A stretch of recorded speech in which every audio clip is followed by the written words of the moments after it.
shaking. Thank you.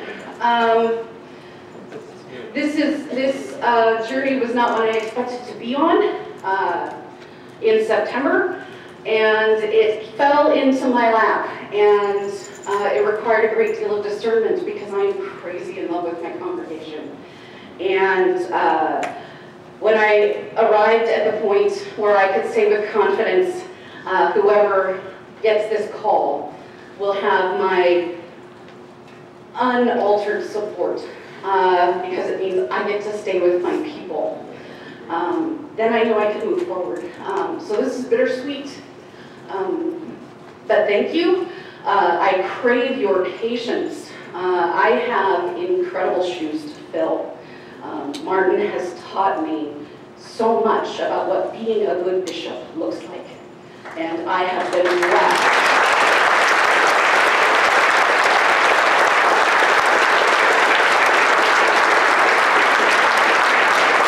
I have been so blessed to be one of his pastors, and like I said, patience, understanding, and help is what you are going to be hearing out of the Senate office, probably for quite some time. And there will probably be a lot of times when I'm like, let me check with Kathy on that real quick and get back to you. So thank you for this trust, for this honor, and for the prayerful way that we conducted this business together. I look forward to serving you and with you. Thank you.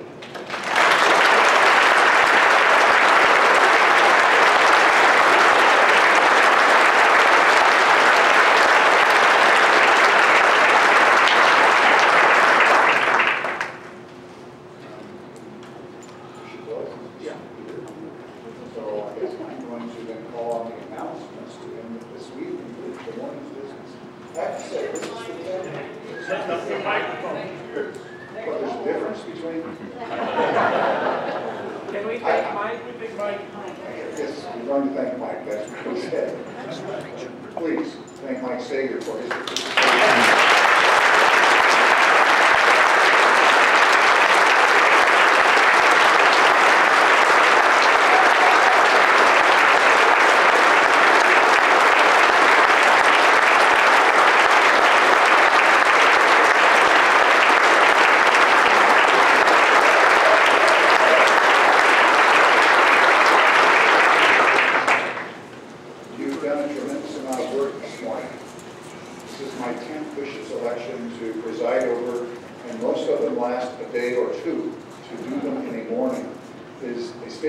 Process and the good work that was done in preparing us for this. You've now made a decision. A decision that was guided by the Holy Spirit. So know that the prayers of the church-wide offices are now with your bishop-elect. She will be coming to Chicago in, I think it's the end of June, July. Well, she's getting an extra month. July 9th. And the fire hose will then be turned on. She will learn from church-wide and colleagues in the Conference of Bishops. She also joins an amazing group of colleagues in Region 1. You have no idea the blessing it is to be with the colleagues that are here witnessing and being a part of this. She will now join that ranks, and this is a very important and amazing group of friends and colleagues. So know you have lots of people rooting for you, working with you, both inside the Synod and outside the Synod. It has been an honor to be a part of this process. Well done, Bishop-elect. We have a lot of work to do, and I'm now going to call for some announcements and an instruction on how we do lunch, the important information before us. Thank you. And we have taken time to thank all of our candidates and our new bishop-elect. I think maybe we should thank all of you for this hard and prayerful work that you've done this morning. So give yourself a hand.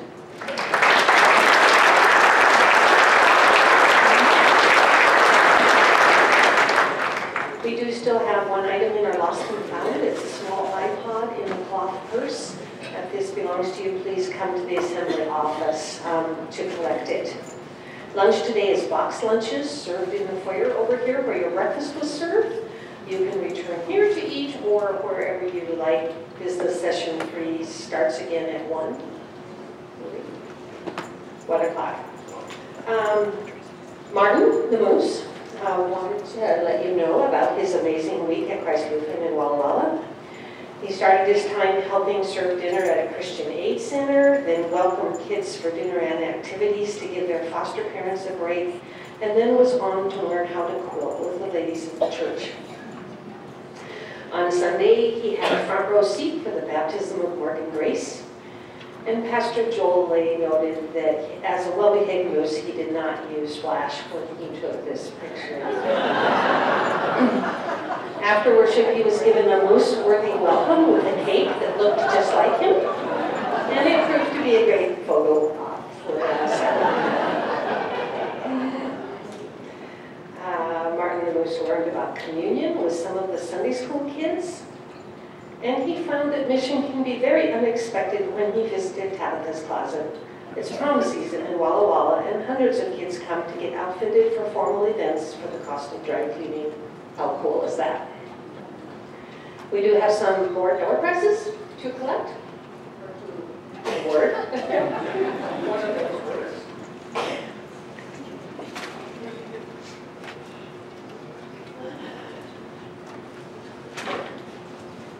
We've called this package Journeys in Faith. It's 2 books from 1517 Media.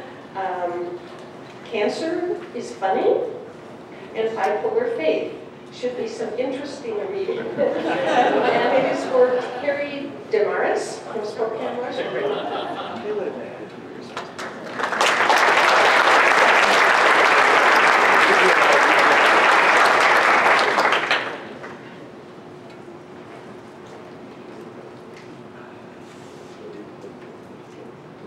And this is a copy of Peace at the Last, the service for the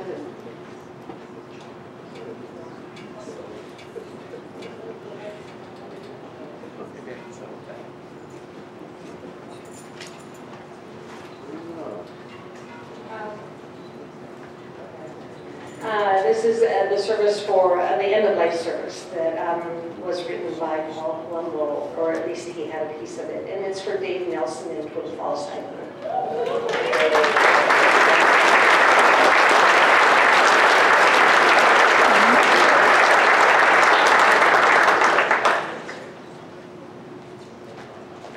Lots of years, always came first prize. I'll be back. And then we have some swag from Luther Heights Bible Camp, a blanket, and this is for Jennifer Ellersick from Newport, Washington.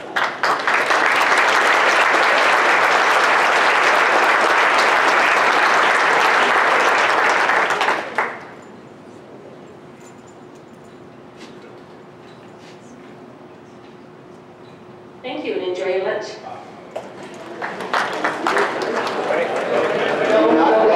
Don't go anywhere. I'm going to return the chair to Bishop Wells.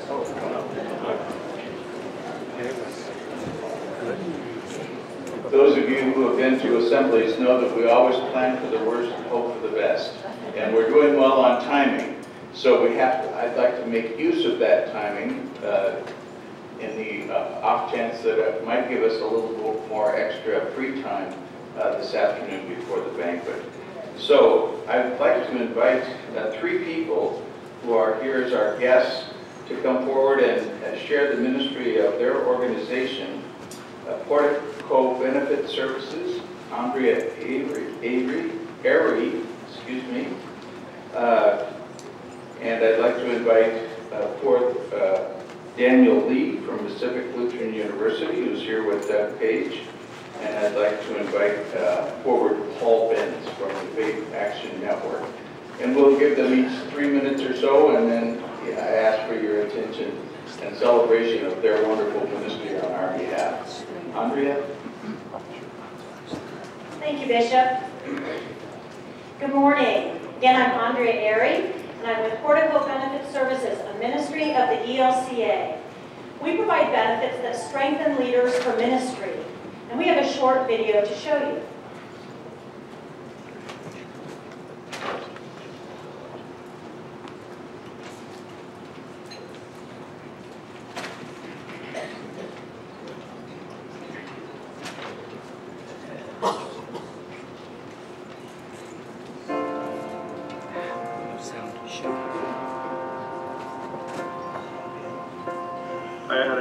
epiphany moment this past year as I was talking to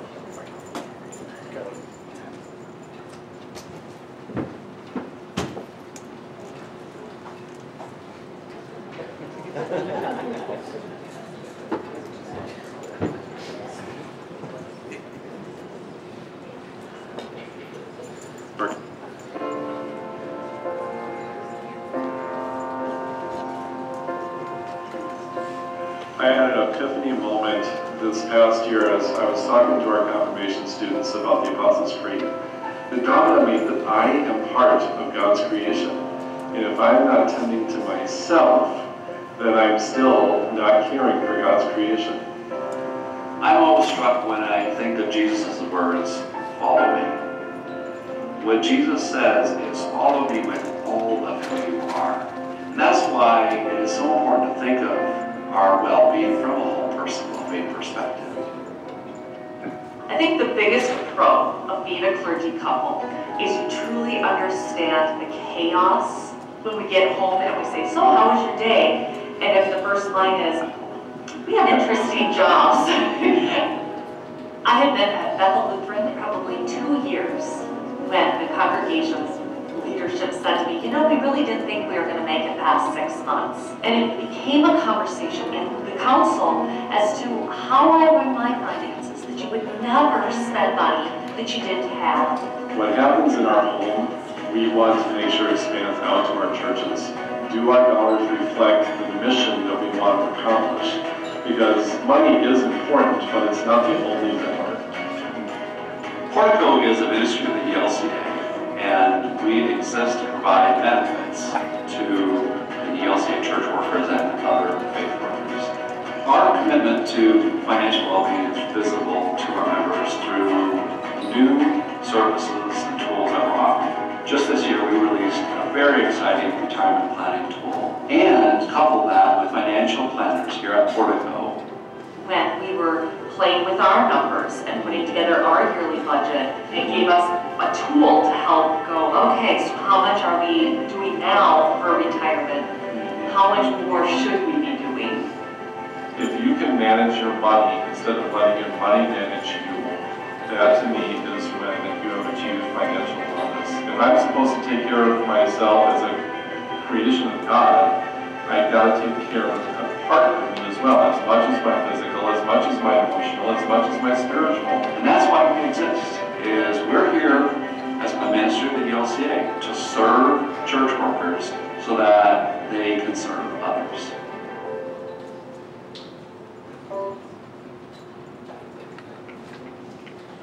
In the spirit of the 500th anniversary of the Reformation, we've had a little bit of fun at Portico, wondering what would it be like if Martin Luther was your financial planner. I'm told that Katie would probably have been the financial planner. We also have a resource for you. It's a wellness folder. So please stop by my table and pick up these resources for yourself or to share with members of your congregation. It is a blessing and a privilege to be with you all. May God bless your Synod Assembly, and I look forward to being with you through tomorrow. Thank you so much.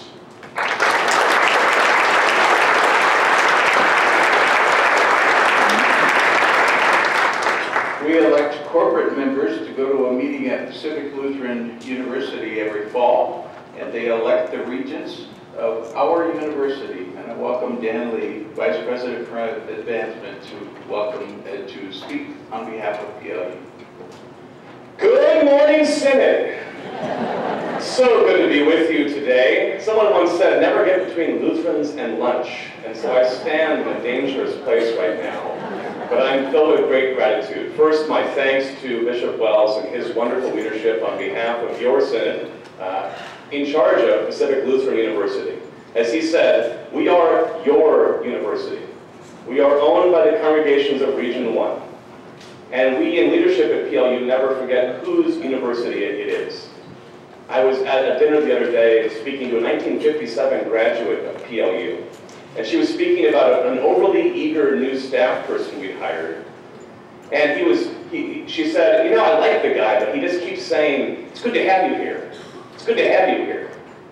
And she said, she looked right at me in the eyes and she said, I should be saying, it's good to have you here. I was an alum before you were even born. So those of us in leadership must remember that we are stewards and not owners, and we are called to be wise trustees. The status of PLU is in good hands, and Pacific Lutheran University is preparing for graduation this week. On Thursday, we will have our next group of graduates enter the world, our first group of doctoral candidates in nursing graduating.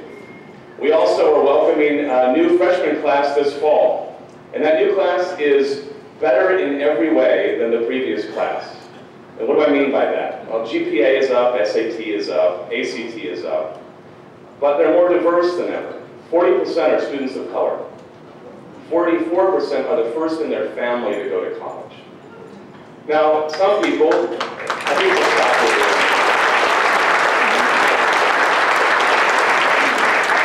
When the congregations of this region founded the university, they did so to be a ministry to the immigrants living in the Puget Sound region.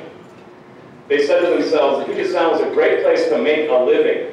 There were abundant natural resources everywhere, but it was a terrible place to make a life. And so PLU was founded to be the beginning of civilization, to bring Christian education to the frontier. Now, what is the frontier today? What does that frontier look like? It looks like welcoming the rich diversity of our region to a place of higher learning, where we are challenging students to ask difficult and troubling questions, where every student, regardless of their political leaning or their particular persuasion or their history, should be brought into conversation with diverse ways of thinking and challenged to think about who they are and who God is calling them to be in this world. That's the work of Pacific Lutheran University. It's the work that you make possible. And I thank you so much for that. Just as you are in transition between one leader and the next, so is PLU in transition. We have only a few days left where President Christ, our president who's been in office for a 5-year term, will depart at the end of his term at May 31st. And we'll enter an interim period, much like your churches do, between one long-standing pastor and the other. Alan Belton, who's our current Chief Administration Officer and Senior Vice President, will be that interim intentional president. He will not be considered for the long-term presidency. And PLU will be going through a presidential search in the next year. The Board of Regents, wisely led by regents like Bishop Wells, have indicated that churches in this region, alums, all constituencies will have a voice in that process, and it will be a carefully discerned process. So change is a constant for us, and yet many things remain the same. And as I leave you today, I want to leave you with a particular story that inspired me this last month. We were at a significant donor dinner.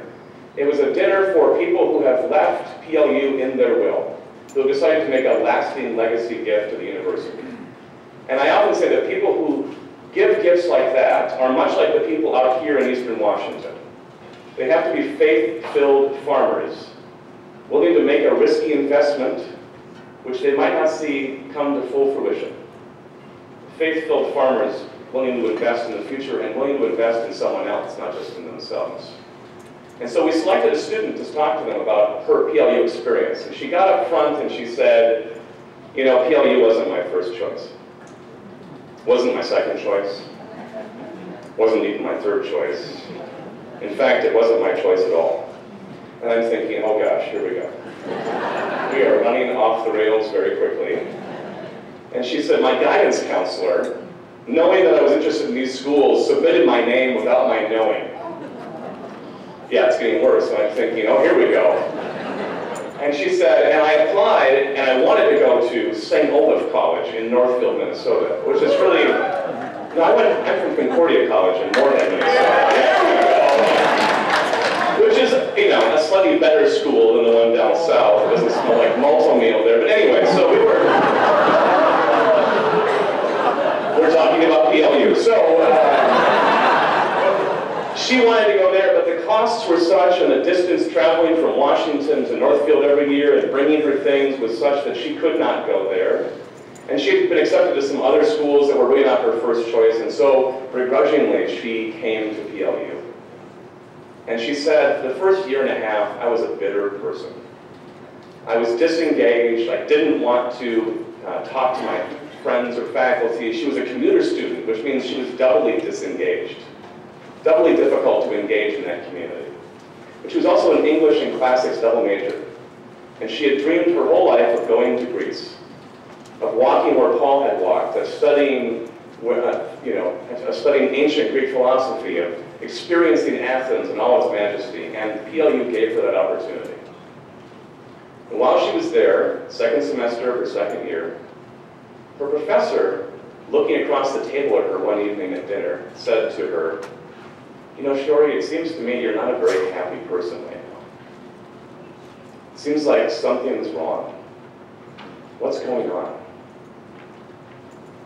And she said, in that moment, my heart just split open, because he saw something in me that I hadn't seen in myself. And so we began to talk about my bitterness and my anger. She said, when I came back from Greece, instead of turning inward, I turned outward. I moved to campus. I began volunteering with student leadership. I began engaging with my fellow students. She was elected to a student office. She said, the person I am today is completely different than the person I was 4 years ago. She said, that professor saw something in me that I didn't see in myself. And now my goal in life is to give that gift back to the world.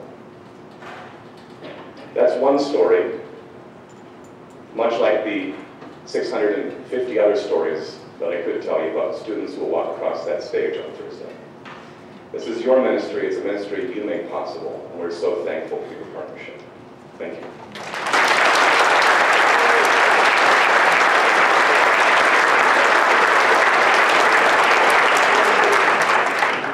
We welcome an old friend, Paul Benz, who is our social justice and political guru and the nicest guy you're ever going to meet. Just hold on to your wallet.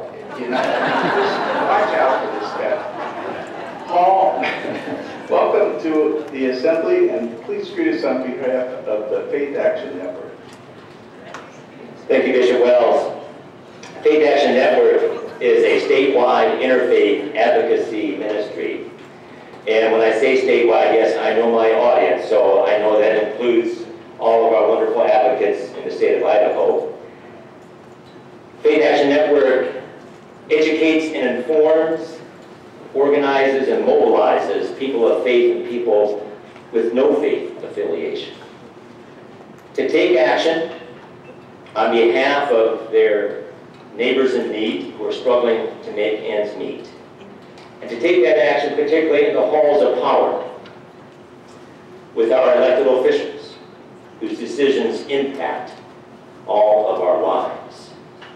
Now I want to borrow a line from that world-renowned rabbi from Nazareth. You were supposed to laugh on that. The world-renowned rabbi from Nazareth, you know who that is, right? Who are those neighbors? I want to cite just a few examples of the work of advocacy that all of you do day in and day out, but that we are also called to do in the halls of power. Might it be our neighbors who are in need of food just for today, whether it be in our local or global neighborhood? Might it be our neighbors who are in need of a safe place to stay, or a new place to call home? Might it be neighbors who need a safe place to stay because of the violence they've had to deal with for far too long? Might it be our neighbors who have made bad decisions, but who need sufficient appropriate tools, skills, mental health treatment on the inside of our prisons and jails so that they don't return to those jails and prisons? Might it be our neighbors who need economic and legal assurance of passing their land that they have tilled and owned for many decades on to the next generation to be good and wise stewards, just as those who labor are farm workers who labor those fields to bring the produce? produce to our tables need that same economic and legal assurance for their daily sustenance. Let it be our neighbors who are our First Nation neighbors, whose sovereignty and stories need to be heard and appreciated.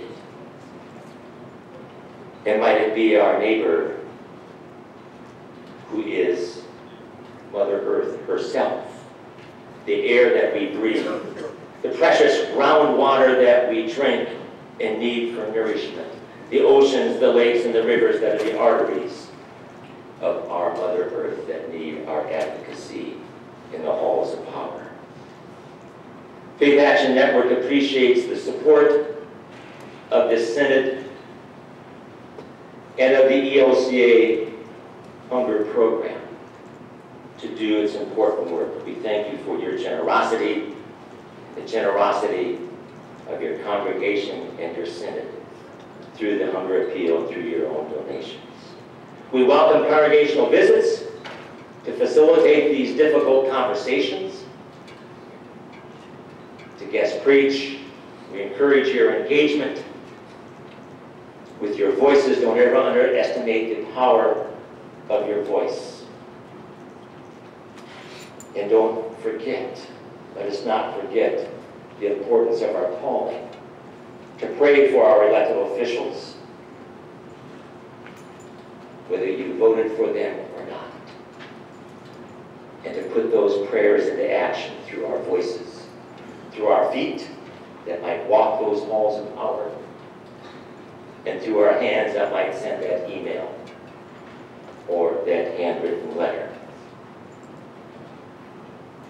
I want to thank, because this will be my last chance,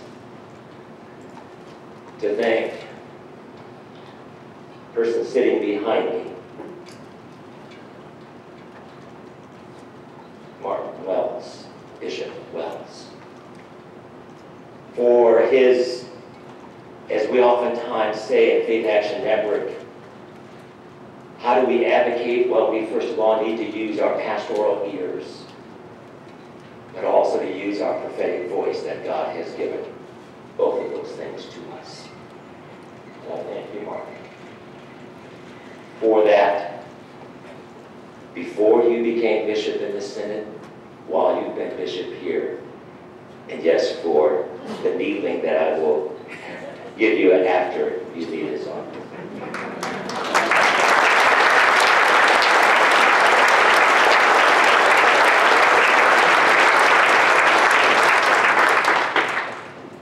We have an additional announcement, and I think then we're going to make sure lunch is ready for us or not. And we'll reconvene at 1 o'clock for the afternoon business. Please, Kathy Gamer. Just wanted to let you know, hotel staff has let us know that those of you with special diets, they will hand you your box lunch individually from a cart on the far wall. The lunches that are on the table are for those that don't have any dietary restrictions. Thank you, and have a wonderful